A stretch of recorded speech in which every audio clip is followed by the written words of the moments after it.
Agus fáilte rót go dtí an áachtar róga mé an nío lá man fór nédéag dahad de cahar. This photograph, as I have here, goes back to 1947. My father was involved in Minter na Tíre, and this was the Mehel group of 7 men who worked with them vigorously to try and get the OPW and the government of the day to take in charge the Abbey. At the time, there was a herd of goats in the Abbey, running round on all the walls, and as everybody knows, a wall with no mortar. The goats kept running around, and my father said at the time that they were taking at least a foot off the height of every wall in it. Anyway, the Mehel, as you can see, 7 fabulous men. One of them remains, James Fitzsimons, the only one surviving to this day, and a man who's not very well, and we wish him well. However, over the years, as time went on, I got involved in politics, I suppose inspired by my father at the time, to try and make things better and to improve the area. In 1967, a few years after my father dying, he died in 1964, 9 of us in the house at the time, very small farm, 28 statute acres, a horse, 3 cows and the dog. Anyway, we moved along, and in 1967 I was elected to Westmeath County Council. I'm still a member of Westmeath County Council, I believe the only elected member in office on the entire Ireland of that year. Anyway, I suppose I enjoyed massive support from my colleagues in Westmeath County Council over the years of all denominations, colours and creeds. And I suppose the important thing, when you look at it today, it's very hard to believe what it was like in 1967. The walk that we'll see later on in our video, at the moment you can walk with your slippers, but in 1967 with waders you wouldn't get into the Abbey because it was a complete dirt track and muck and everything. Evening, Father Patrick. And we walked in, and at that time you couldn't get, there was no access to the Abbey. But now, as you can see, it's quite clean, quite safe and welcoming, I have to say. I suppose to bring it on to the next stage, my dream would be that as we walk through the Abbey and come to the bridge, my memory of the River Glore, as you cross that bridge, if you set off on a gondola, you could go the whole way to the river, the lake, Loch Glore. You could go on to the Inny River. You could go on to the end of Loch Derravara into the Shannon and sail across to New York if you were able. So it's undisturbed all the way to New York if you wanted to go that way. Anyway, I would love to see the river returned to its state. Here we are at my mother's house, the place where she was born and reared. This photograph is from her wedding album in July 1943. Very important to me, very special, and I suppose it's also the reason why we called the walk Nancy to Nellie. At the time, and when you're involved in politics, I would have dearly loved to have heard it, my name being used, Frank's Way maybe, or so we decided to compromise and we called the entire walk St. Fehan's Way. But this section of it, as it goes through my mother's land, what was her mother's land, now my brother's land, we called it Nancy to Nellie, and that took the political sting from it.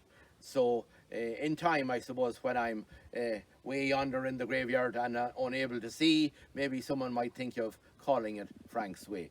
Nevertheless, we'll move on from there, and for me, I suppose it's the essence of a historical and a tourist package, and I would dearly love to see it in time, maybe restored to what it should be, and recall the memories of the time. I think it's very important that I'm delighted I am, even at this stage, to see the number of people that use it every single day. So at that, we'll move on to another great vision of mine, a vista, the River Glore.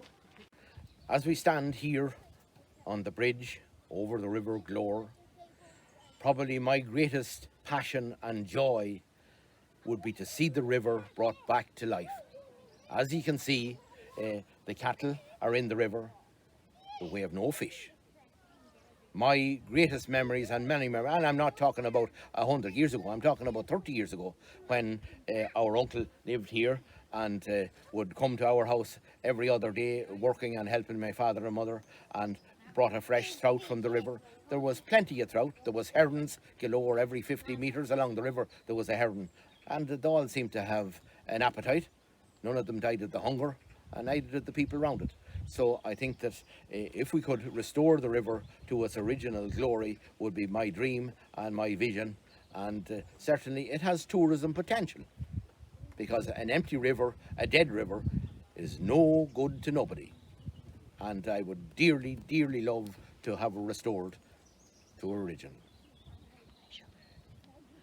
So Frank, do you remember coming down here? Do you remember seeing fishermen down here coming to fish the river?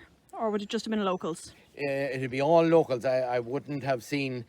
You'd have to. Certainly, I remember the Loch Lore when our former president Paddy Hillary and the Dunn family over the road here would have entertained them for many years. We at times we called it Paddy Hillary's Lake, Loch Lore, because it was a fantastic trout fishery, and we still have trout in it, but not to the same extent. There are pike and perch and eels, all right, but the original glory is not there. So I think that if it was restored and cleaned, certainly it'd look well. It'd encourage people to stay a bit longer, and it'd also let them know that we do have fish in the area. I suppose to continue with my dream of the river and its importance and its significance. As a child, I remember many times walking up and down the river, fishing, probably sometimes harmlessly, sometimes with great success. But I think in these times of technology, wouldn't it be fantastic if we could return people and their children to the simplicity of life, of a day's fishing, or even an hour's fishing on the bank of the river, free and easy, with fish, with clean water, a lovely environment, an absolute gorgeous, peaceful, tranquil valley to enjoy a few hours. I think it's the way we should be going. I know we talk about biodiversity and we talk about ecology and we talk about eutrophication and all these words, but when it comes down to practice, it's about a clean, safe environment, a clean, safe river, and plenty of fish for people and children to enjoy. I suppose when we think of this beautiful valley, for which I have a tremendous and lasting passion and love dearly, I think the tourism element of it is absolutely essential to while we have the Abbey here, a 7th century, 13th century, 15th century, buildings in great condition. And I think that we should pull them all together and try and create or enhance the product that we have. We have the product, we have the package, we haven't sold it as such. And while I know there are people and there are a whole lot of opinions that we shouldn't sell it as such, but to retain our economy and to retain our people and their livelihoods, and I think it's very important that we improve pull the whole package together of the river, the water, the fish, the environment, biodiversity, and our history, and the people.